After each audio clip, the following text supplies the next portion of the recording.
Hi, I'm Richard Lang, and this is my friend Judy Bruce that I've known for many years. And Judy and I are going to talk about her experience of seeing. Hello. Hello, Richard. Hi, Judy.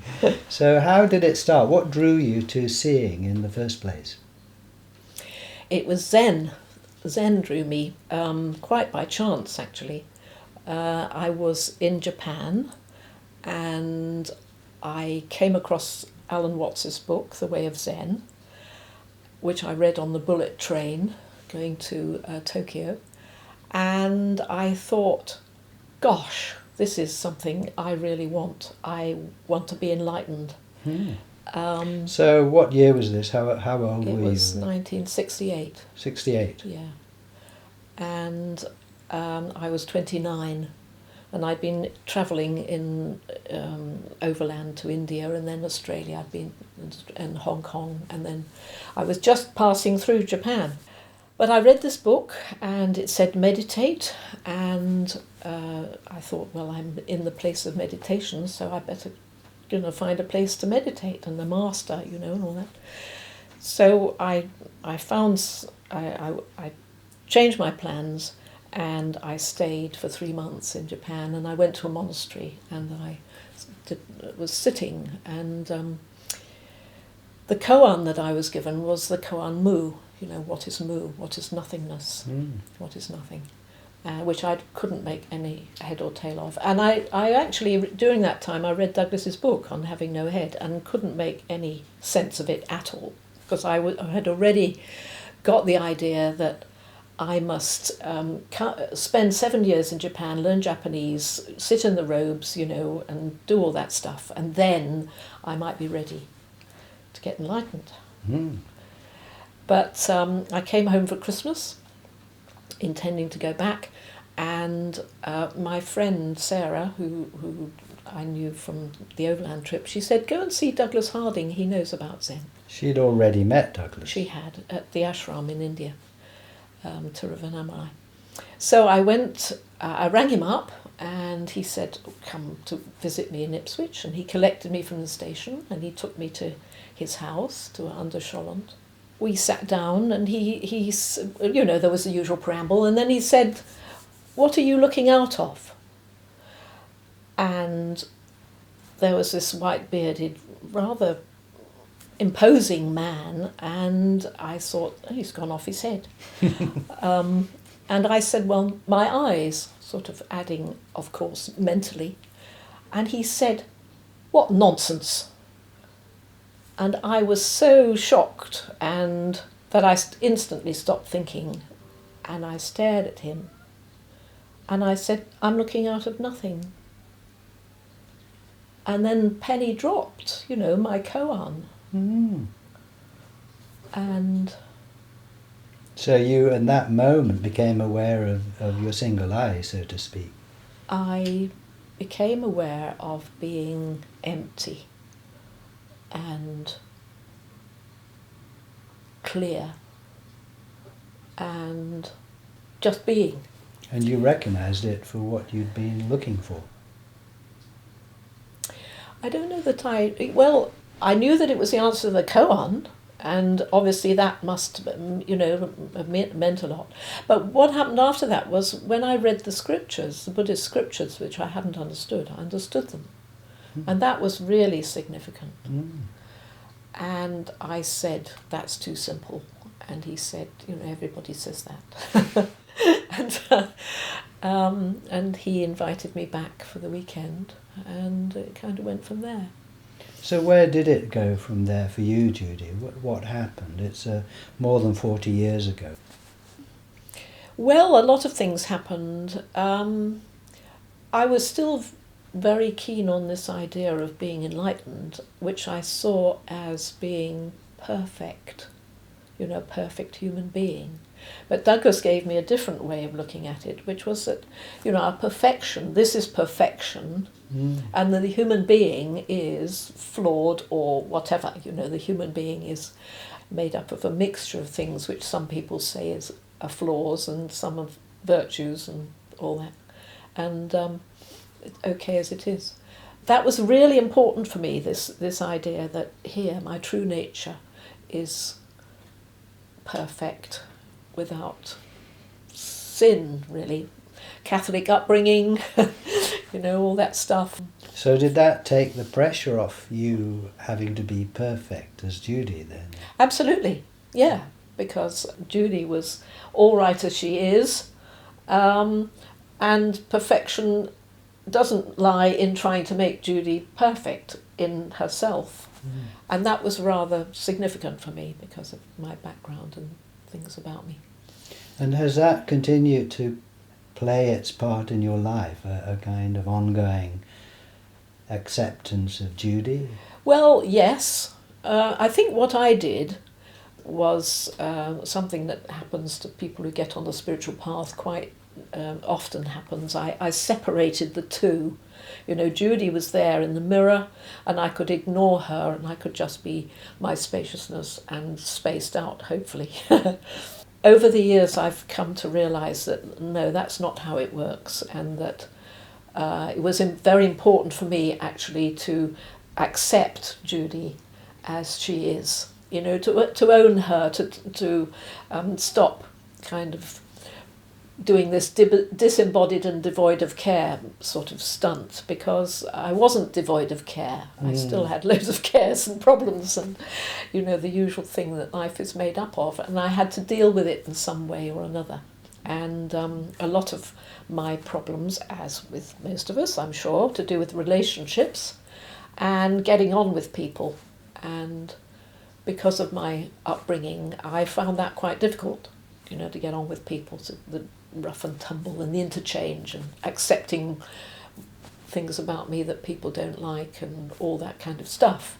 So seeing this helps you in that process of accepting all sides of Judy?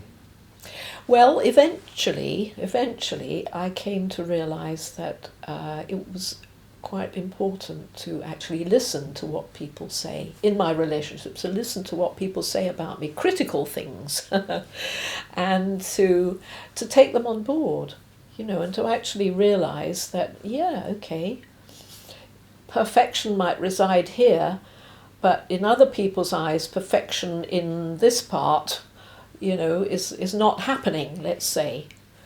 In Judy? In Judy, yeah, in general lovingness, And so I had to listen to that. And Douglas was not keen on psychotherapy, and I would say that had been partly connected because it was a long time ago when he was sort of learning about psychotherapy. It's changed a lot, and I have done quite a bit of coming to talking to myself in the presence of somebody else and sorting myself out as Judy and owning me as Judy and trying to become effective in action, let's say. Does that make sense? Yes, it does. And to me, I know you, Judy, and seeing, it seems to me, is at the very core of your life, and it's affecting you in different areas of your life. I wonder, why do you think it has appealed to you so centrally? Yeah. Well, there are two things. Douglas's two approaches to what we are, the scientific and the spiritual, the religious, just up my street. I mean, those have been the two paths, I suppose, that I followed. I was a biologist and then a teacher of biology, and I've always been very religious. I was baptised 3 times, and so I think that probably made it, made it stick. So on the one hand, the scientific validity of seeing has appealed to you. Absolutely. That's yes. what you're saying. Yes. That it makes sense in terms of modern science. It makes sense in modern science, and it's not contradictory. The two aspects, the two ways home, as Douglas puts it, of science and religion are completed by seeing and unified by seeing. That's the important part. You're not left with an either or. They both make sense in terms of each other if you see from here. And what it means, the meaning of these experiments is very important for me. Mm. And you're involved in organising the summer gathering. Why does that appeal to you? I've always thought it's really, really important that we should come together and meet together and be a community, yes, of people and reinforce, and it's, in my life, it's been very important in reinforcing and bringing me back as I stray away and get involved in other things and get all muddled in my no head. And to get back to the sheer clarity of it. All the times we had summer gatherings when Douglas was alive, he would always come up with a new angle, and it was so fascinating and great to have the contributions of other people as well. And now he's no longer here with us.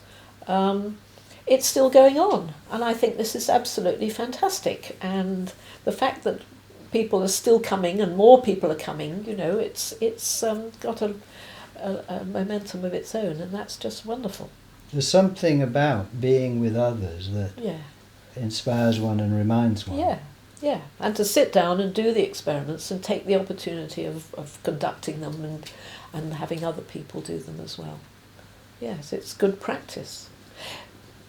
I found in trying to share this with people that generally I've come unstuck and probably ended up with more friends thinking I was off the wall. A bit mad. Yeah, off the wall. So it's wonderful to be with a big group of people and do the experiments with everybody positive and getting a lot out of it. What do you hope from seeing, I don't know if this is a valid question or not, but what do you hope from seeing for your future? From seeing, I don't know that I hope for anything. I do find myself thinking that we've been given, you and me and all Douglas's friends have been given something so extraordinary, this teaching which has actually transformed my life and other people's and is so appropriate for others. I do think we have I suppose laid on us the task of spreading it if we can.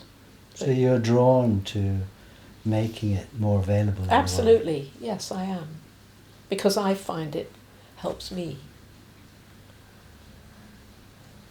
And if you were to put it as simply as you can, what would you say you're sharing?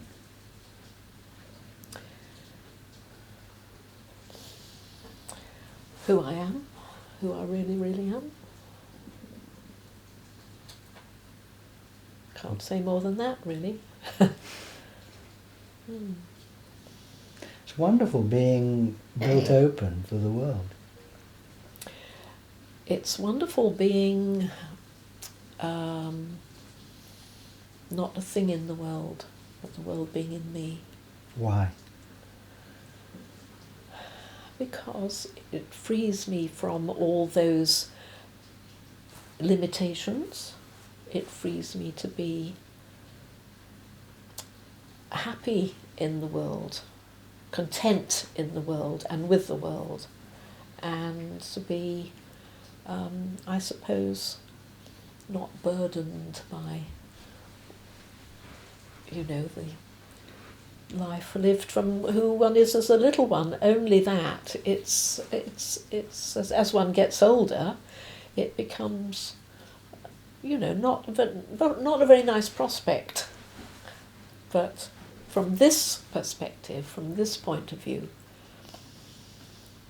there's peace and light, isn't there? Mm. Peace and light and cheerfulness. Mm. Yeah. Thank you, Judy.